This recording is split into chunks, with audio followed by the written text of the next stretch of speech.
నేను అడుగుతా ఉన్నా, అందరినీ ఆలోచన. టెండర్లు ఎప్పుడు ఖరారైనాయి? నెయ్యి ఎప్పుడు సప్లై అయింది?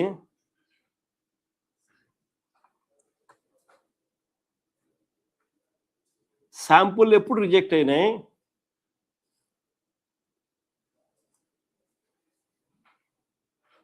రిజెక్ట్ అయిన ట్యాంకర్లు ఎప్పుడు తిరిగి వెనక్కి వెళ్ళాయి? రిజెక్ట్ అయిన ట్యాంకర్లు తిరిగి మళ్ళీ ఎప్పుడు వచ్చినాయి? వచ్చిన ట్యాంకర్లు నెయ్యి ఎప్పుడు వాడినారు? అన్ని చంద్రబాబు నాయుడు గారి హయాంలో జరుగుతా ఉన్నప్పుడు, కనిపిస్తా ఉన్నప్పుడు అసలు వీటికి వైఎస్ఆర్సీపీకి ఏం సంబంధము? నేను ఒకటే అడుగుతా ఉన్నా. How is YSRCP connected in the entirety of right from the time the tenders were finalized, supply of ghee took place, the testing which took place, tankers rejected, and the same very tankers coming back into TTD, once again TTD accepting. When did all these things take place?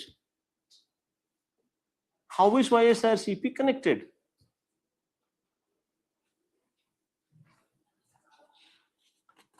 గుప్ప కింద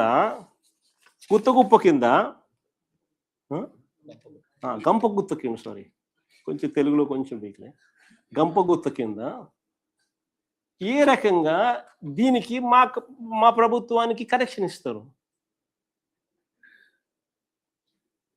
ఏ రకంగా connection ఇస్తారు?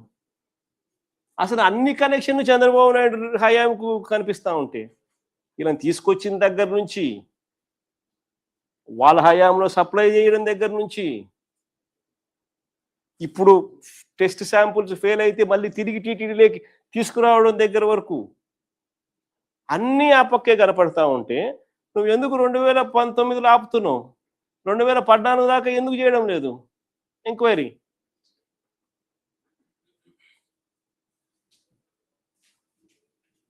అసలు వైఎస్ఆర్సీపీ ప్రభుత్వానికి ఏ రకంగా సంబంధం ఇది? టీటీడీలో robust procedure ఉంది. వచ్చే ప్రతి ట్యాంకర్ కూడా అక్రెడిటెడ్ ల్యాబ్ రిపోర్ట్ తీసుకొని రావాలి. ల్యాబ్ రిపోర్ట్ అక్రెడిటెడ్ ల్యాబ్ నుంచి రిపోర్ట్ తీసుకొని వస్తేనే ట్యాంకర్ రాణిస్తారు. ఆ తర్వాత టీటీడీ ఆ అక్రెడిటెడ్ ల్యాబ్ రిపోర్ట్తో సంతృప్తి చెందకుండా వాళ్ళు కూడా మళ్ళీ టెస్టులు చేస్తారు. ఆ టెస్టులో పాస్ అయితేనే పైకి పంపిస్తారు, ఫెయిల్ అయితే తిరిగి వెనక్కి పంపిస్తారు. ఇక్కడ కూడా వెనక్కి పంపించినారు, క్లియర్గా కనిపిస్తా ఉంది. చంద్రబాబు నాయుడు గారి హయాంలో గతంలో 15 సార్లు అలా ట్యాంకర్లు వెనక్కి వెళ్ళాయి. వైఎస్ఆర్సీపీ హయాంలో గతంలో అలా 18 సార్లు వెనక్కి పంపించేసినారు టెస్ట్ ఫెయిల్ అయితే. అక్రెడిటెడ్ ల్యాబ్ రిపోర్ట్ అనుకూలంగా ఉన్న టీటీడీ చేసిన టెస్ట్ ఫెయిల్ అయితే వెనక్కి పంపించే సాంప్రదాయం. మరి అలాంటప్పుడు ఏ రకంగా గంపగుత్త కింద ఏ రకంగా నువ్వు వైసీపీకి అటాచ్ చేస్తున్నావు? వైఎస్ఆర్సీపీ హయాంకి అటాచ్ చేస్తూ ఉండవు. వైఎస్ఆర్సీపీకి ఏం సంబంధం?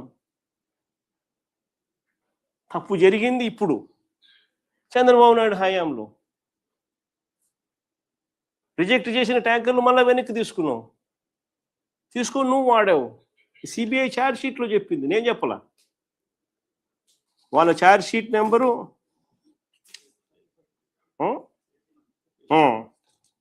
చెప్తా, ఛార్జ్ షీట్ నెంబర్ కూడా చెప్తా.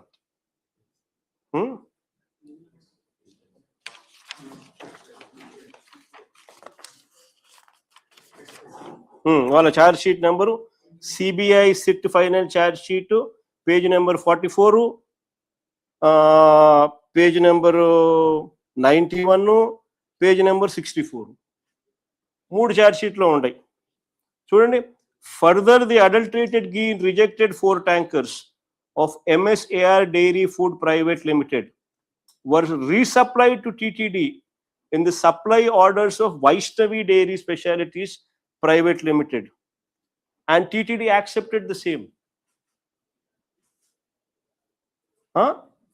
Instead of directing the rejected 4 tankers of MS AR Dairy Food Private Limited, they directed the 4 drivers of Vaishnavi Dairy Specialities Private Limited A6 to conceal 4 rejected tankers. Accordingly, the drivers secretly took possession of the 4 rejected ghee tankers and diverted them to a concealed location near Sri Raghavendra Crusher, approximately 2 kilometers away from Sri Vaishnavi Dairy Specialities Private Limited on 27/7/2024 at 4 a.m. The rejected ghee of MS AR Dairy Food Private Limited resupplied to TTD during August 2024 and September 2024. CBI charge sheet స్వామి ఇది. సరే, AR dairy గురించి మాట్లాడుతాం. దాంట్లో ఇంకో దాంట్లో ఈ CBI next దాంట్లో ఆరోపణ ఎదుర్కొంటున్న premier dairy time line. CBI SIT charge sheet లో ఆరోపణలు ఎదుర్కొంటున్న ప్రీమియర్ అగ్రి ఫుడ్స్ 2013 నుంచి 2014-19 మధ్య చంద్రబాబు హయాంలో వరుసగా టెండర్ దక్కించుకుంటూ నెయ్యి సప్లై చేసింది.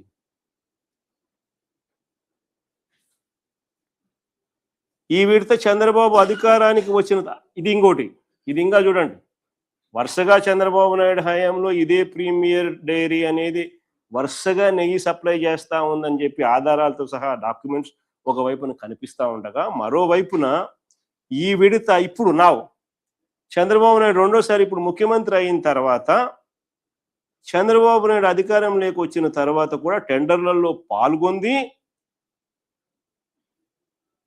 ఇక బోలేబాబా, ఇందాపూర్ హెరిటేజ్లకు చంద్రబాబు హయాంలో కనెక్షన్స్ ఇదివరకు ఎలాగూ చూపించారు, అందరికీ చూపించారు. వీళ్ళు కూడా ఇప్పుడు టెండర్లలో పార్టిసిపేట్ చేసినారు.